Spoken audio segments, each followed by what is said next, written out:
Godzilla fans, welcome to my very first review for my page GFan.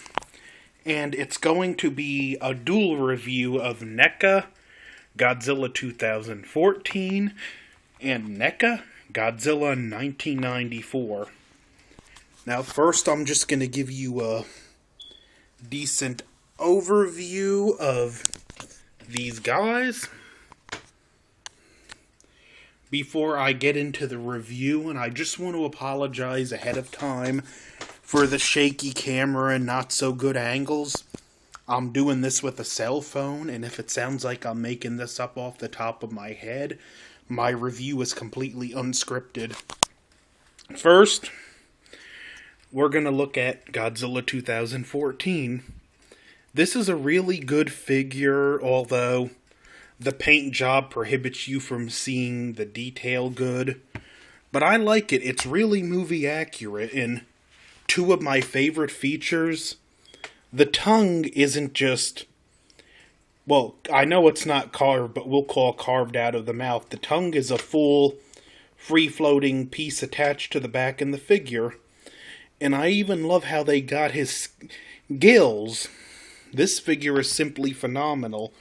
Good range of movement in the arms and the hands. Mouth opens or closes, but as I mentioned for the tongue, I like this guy better standing up. I mean, with his mouth open, articulated enough to make him sit.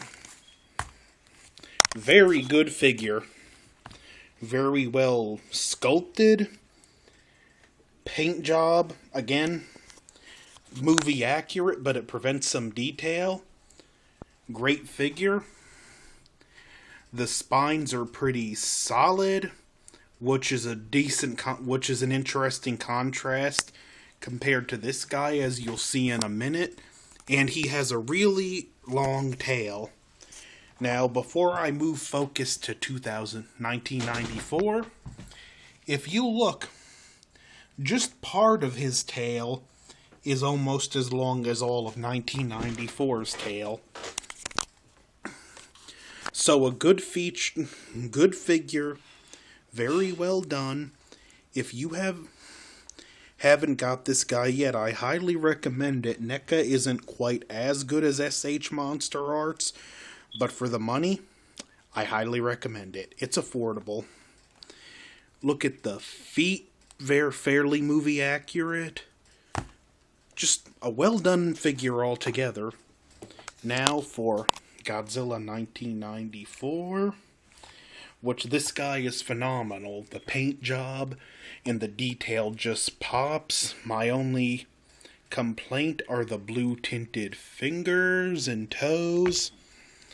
In here, let's look at my favorite feature on this figure. The dorsal spines. They're a softer material, but they just look awesome. Great detail, a very pronounced row of dorsal spines. Good.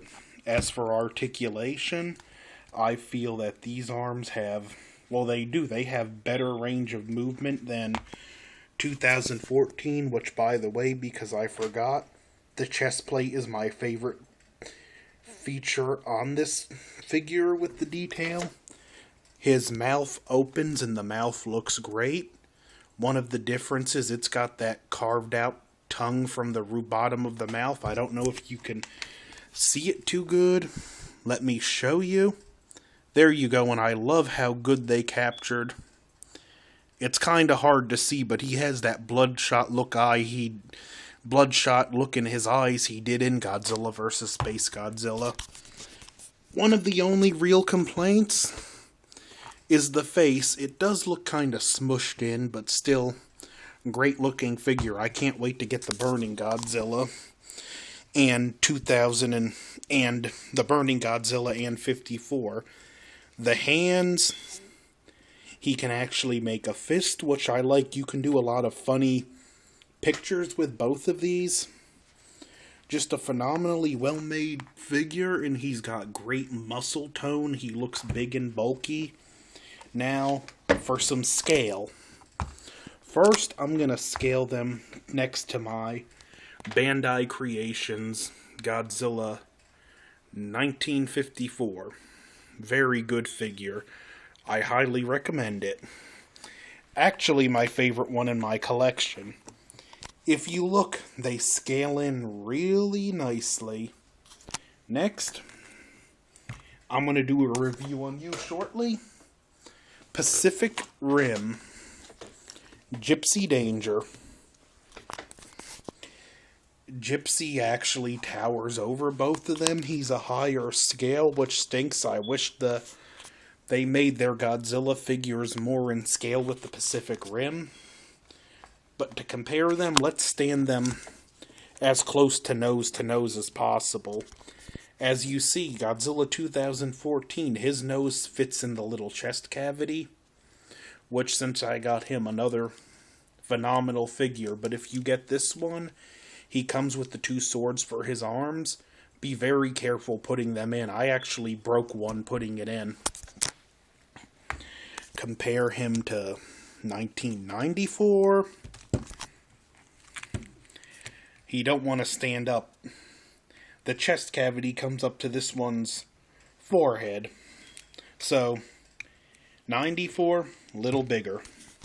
Next, we'll compare them to Leatherback, which is probably my favorite in the Pacific Rim line. This guy is just massive and highly detailed.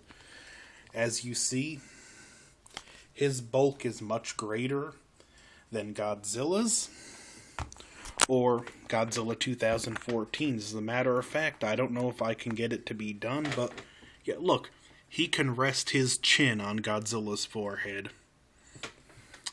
Another phenomenal figure. Be doing reviews of the Pacific Rim figures I have, and finally, if I can get him to stand up, Crimson Typhoon. Great figure, but so top heavy if you're going to put him in a shelf. Have him leaning towards the back. This way, if he falls back, he'll still be supported. This guy's so top heavy, he doesn't want to stand up on his own. 2094 together with him. Great looking figures all. Now, back to my Godzillas, since I'm done giving you some scale. What more can I say about them? Just phenomenally well-made figures. NECA has Burning Godzilla and Godzilla 1954 next, plus 84 coming out in December. Good, I'm happy with them, but NECA, give us some opponents of Godzilla. You got 94, give us Space Godzilla and Mugera. King Ghidorah. We'd love an Anguirus, a Batra, Mecha King Ghidorah, and I'm sure they can work some great features where the graspers come out of Mecha King Ghidorah's chest. Among other opponents, I'd like to see a Gigan, Showa, and Millennium style. Bagan, it would be awesome if they would give us a Bagan figure. There needs to be one. So just other than that, NECA, we like the Godzillas, but give us Godzilla opponents. There, make them surrender. In conclusion, this guy I'm going to give an 8.5. Actually, I'm going to give him a 9. A solid 9 for this figure. And him, 9.5. Neither one are a perfect 10, but they're great to any collector. They'll make a great addition to your collection. Although this guy, I would especially highly recommend keeping out of reach of children because of how hard and sharp his spines are. One of the downsides, and again, this guy, spine's a lot softer, and one of the good benefits, if he falls, they're not going to break. Very well. So, get them, check them out. You won't regret them. As for my next video review, it may be just a review of this guy and just how movie accurate he is. As I said, he's my favorite. When I was a kid, all we had were the vinyl Godzilla toys, and I loved playing with them. So, have a very fond memories of vinyls. Thank you for the video. Thank you for checking out my video. And enjoy.